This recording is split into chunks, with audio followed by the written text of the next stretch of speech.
السلام علیکم، آپ لوگ دیکھ رہے ہیں ٹی ایچ اردو اسٹوریز۔ آپ سب سے گزارش ہے، اگر آپ لوگ میرے چینل پہ نئے ہیں تو پلیز میرے چینل کو لائک شیئر سبسکرائب کریں اور ساتھ ہی دیے گئے بیل آئیکن کے بٹن کو پریس کر دیں تاکہ میری ہر نئی آنے والی ویڈیو آپ تک پہنچ سکے۔ امید کرتی ہوں کہ آج کی یہ کہانی آپ کو پسند آئے گی۔ یہ بانو کدھر رہ گئی ہے؟ کوئی اسے تو بلاؤ۔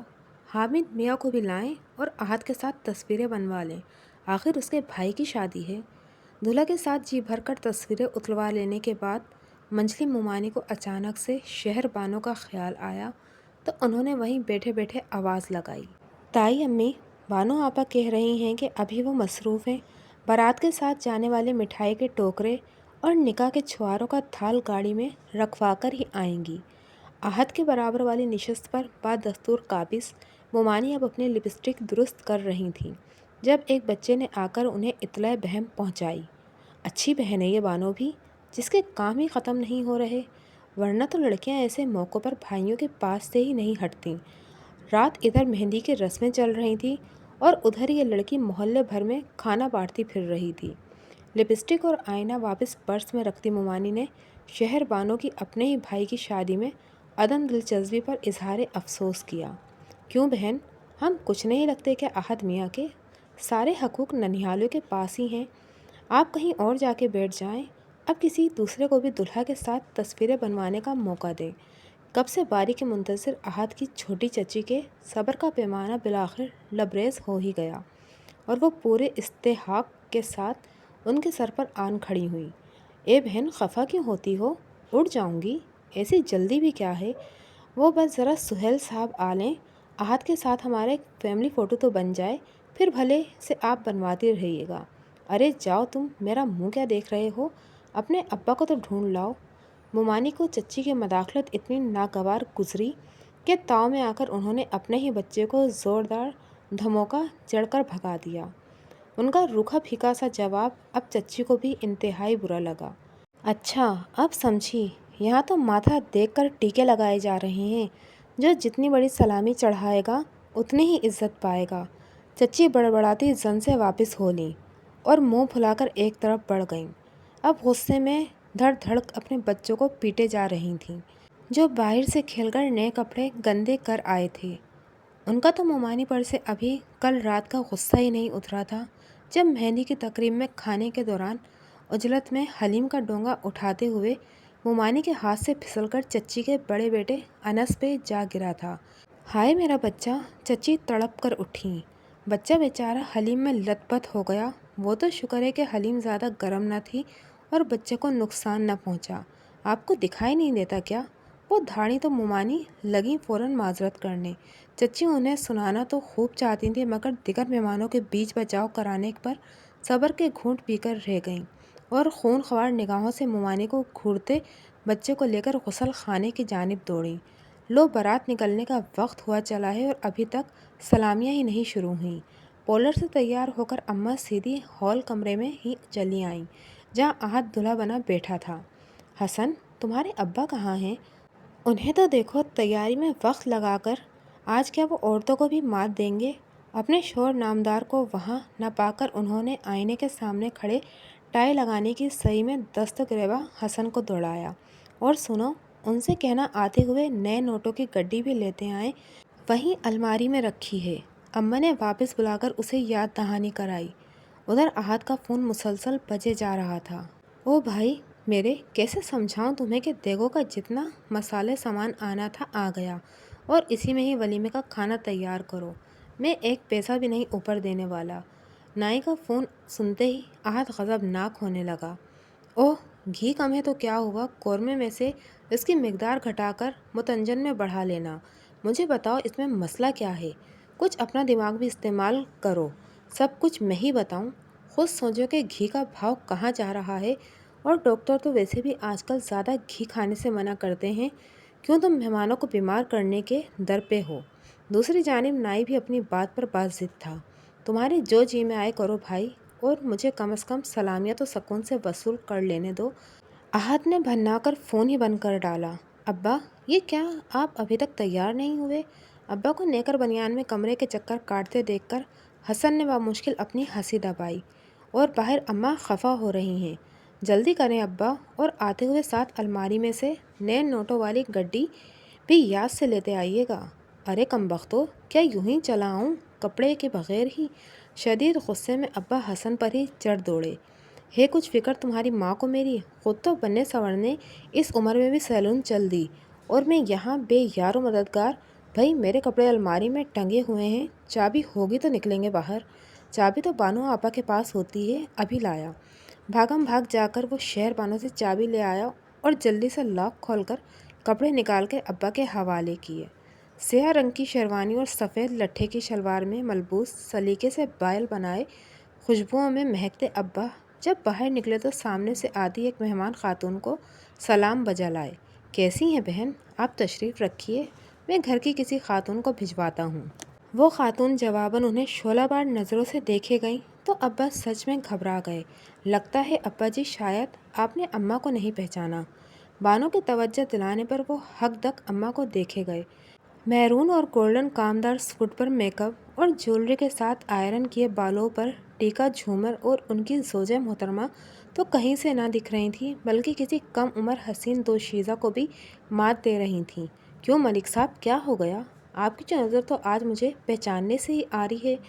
ان کے آگے اپنا جھومر دکھاتی وہ ایک ادا سے لہرائیں تو مہمانوں سے بھرا گھر اس کشت زعفران بن گیا۔ ہاں بھائی، سنتے آئے تھے کہ میک اپ شکل اور عمر بدل دیتا ہے۔ آج آپ کو دیکھ کر یقین پختہ ہو گیا۔ اماں کو ان کی گرجدار آواز سے پہچانتے ابا بالوں پر ہاتھ پھیرتے خجالت سے مسکرا دیے۔ بارات اب نکلنے کو تیار تھی۔ احد کی گاڑی کے ساتھ باقی گاڑیوں کو روانہ کر کے شہر بانو حامد کو ڈھونڈتی باراتیوں والی بس میں چلی آئی۔ کھچا کھچ بھری بس میں حامد کی تلاش میں اس نے ادھر ادھر نظریں دوڑائیں۔ بانو، میں یہاں ہوں۔ بس کی آخری سیٹ پر اکڑو بیٹھے حامد نے ہاتھ ہلا کر اسے بلایا۔ شہر بانو نے آ کر اس کے برابر بیٹھے ایک بچے کو گود میں لے کر جب خود بیٹھنا چاہا تو سیٹ چھن جانے کے غم سے بچہ پورا منہ کھول کر رو دیا۔ بامشکل اسے بہلا کر بانو کی نگاہ حامد پر پڑی جو پرشوق نظر سے اسے ہی دیکھ رہا تھا۔ کیا ہوا؟ ایسے کیوں دیکھ رہے ہیں؟ شرمیلی سی مسکراہٹ نے اس کے چہرے پر لالی بکھیر دی۔ پتہ ہے بانو، اس ساری بارات میں آج تم سے زیادہ حسین کوئی نہیں ہے۔ حامد نے قریب ہو کر دھیرے سے اس کے کان میں سرخوشی کی۔ فیروزی کامدنی ساڑی پر میک اپ کے نام پہ لپسٹک لگائے، جوڑے میں پروئے گلاب اور موتیے کے پھول، گلے میں اپنی شادی والا ہار سیٹ پہنے وہ واقعی پیاری لگ رہی تھی۔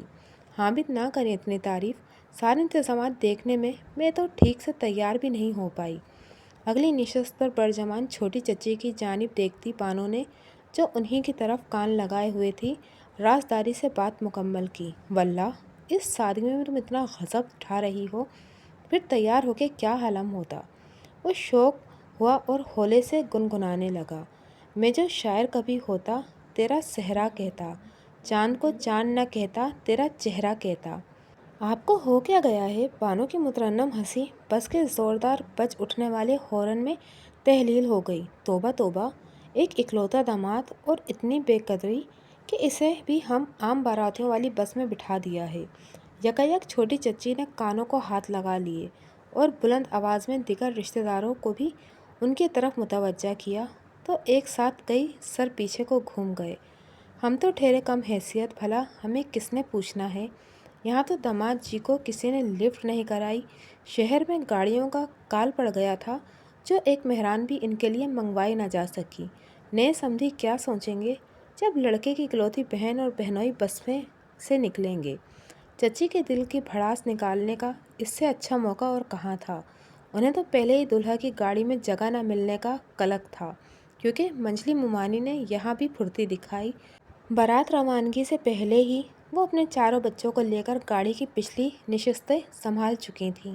شہر بانو نے کس مشکل سے اماں کے لیے جگہ بنائی، وہ بھی یوں کہ ایک بچہ اماں کو اپنی گود میں بٹھانا پڑا تھا، اور ابا کے لیے تو احد کے دوستوں والی گاڑی میں گنجائش نکالی گئی۔ نہیں نہیں چچی، ایسی کوئی بات نہیں۔ حامد نے لگاتار بولتی چچی کو صفائی دے کر چپ کروانا چاہا۔ حسن بڑا مصر تھا مجھے اپنے ساتھ دوستوں کی گاڑی میں بٹھانے پر، وہ تو میں خود منع کر کے یہاں چلا آیا کہ خواہ مخواہ یہ لڑکے میری وجہ سے آزادی کے ساتھ ہنس بول نہیں پائیں گے۔ چچی، بلکہ ہمیں یوں بس میں آپ سب کے ساتھ بیٹھ کر جانے میں زیادہ مزہ آ رہا ہے۔ شہر والوں کے بیچ میں بول اٹھنے پر چچی لاجواب ہو کر کھڑکی سے باہر دیکھنے لگیں۔ چلو بھائی لڑکو، شروع ہو جاؤ سب پھر سے گانا بجانا، آخر پتہ تو چلے کہ یہ باراتیوں کی بس ہے۔ حامد نے اٹھ کر ایک زوردار نعرہ لگایا کہ شادی ہال تک پہنچنے میں بس کے اندر پھر خوب ہلا گلا رہا۔ گانوں میں مائیوں سے لے کر بھنگڑا لڈی ڈانس سب کچھ چلتا رہا۔ بس میں موجود بچے، بڑی عورتیں، یہاں تک کہ بزرگ بھی لطف اندوز ہو رہے۔ بارات کا استقبال بڑے اچھے طریقے سے کیا گیا۔ نکاح اور کھانے کے بعد دلہن شیزہ کو احد کے برابر لا کر بٹھایا گیا تو ساتھ ہی رسمیں بھی شروع ہو گئیں۔ احد کو سلامی میں موٹر بائیک پیش کی گئی، اماں کو سونے کے 2 جڑاؤ کنگن، جبکہ ابا اور حامد میاں کے لیے قیمتی گھڑیاں تھیں۔ اکلوتی نند ہونے کے ناطے شہر بانوں کو بھی ایک عدد سونے کا سیٹ دیا گیا۔ آنٹی، میں یہ سیٹ نہیں لوں گی، شہر بانوں کا اتنا کہنا تھا کہ مہمانوں سے بھرے ہال میں یکدم سناٹا چھا گیا۔ باراتی احد کے سسرالیوں کی عمارت سے ابھی ٹھیک طرح مروب بھی نہ ہو پائے تھے کہ بانوں کے اس اعلان پر ایک دوسرے کا منہ تکنے لگے۔ ہائے، اب کیا ہوگا؟ اے سی کی ٹھنڈی ٹھار ہواؤں میں بھی شیزہ کی نانی پسینے میں نہا گئیں۔ پتہ نہیں لڑکے کی بہن کس بات پر خفا ہو گئی جو سیٹ لینے سے ہی انکار کر دیا۔